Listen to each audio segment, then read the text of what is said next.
नमस्कार प्रणाम। आप देख रहे हैं लाडला लाइव न्यूज। लाडला लाइव न्यूज में आप सभी श्रोताओं का स्वागत हो। इस समय बिरहा जगत में बहुत ही सुंदर गायक कलाकार सुदई राम यादव, जो 28 वर्ष की महिला से शादी कर लिए हैं और बिरहा जगत में पूरा खरमंडल मचा हुआ है।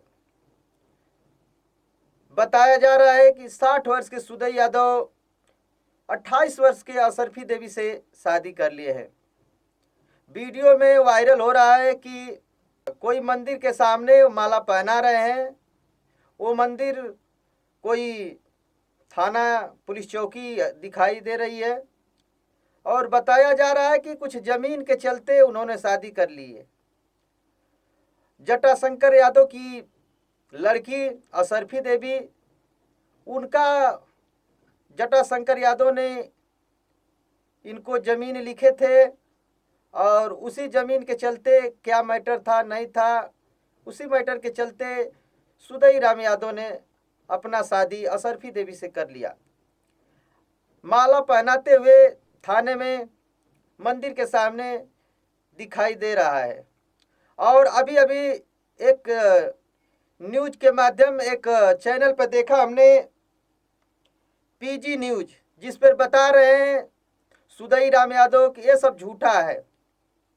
अभी क्या सच है नहीं है, ये जांच का विषय है। अभी जांच में लगे हुए हैं प्रशासन और जांच कर रही है। कोर्ट में भी दिखाया गया था वीडियो के माध्यम से कि उसमें सुदई यादव शादी का बात बोल रहे हैं और उनकी जो पत्नी के रूप में असरफी देवी, वो भी सब कबूलनामा कर रही हैं कि हाँ ऐसा करूँगी ऐसा करूँगी। और सुदई यादव कह रहे हैं कि सोच लो, फिर सोचने का मौका नहीं मिलेगा। फिर भी एक कोर्ट में ऐसा सुनने को मिला, देखने को मिला।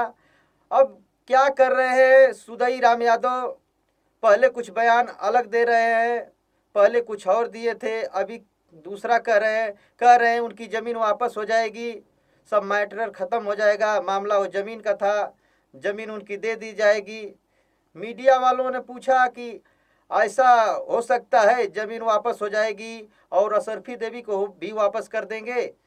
तो उन्होंने जवाब दिया कि नहीं, उनकी मर्जी, असरफी देवी रहना चाहेंगी रहेंगी, जाना चाहेंगी जाएगी। ये सुदई राम यादव का कहना है। अभी अभी बिरहा जगत में ये क्या हो रहा है, कैसे हो रहा है, पूरे कलाकार कह रहे हैं ऐसा नहीं होना चाहिए। लेकिन देखिए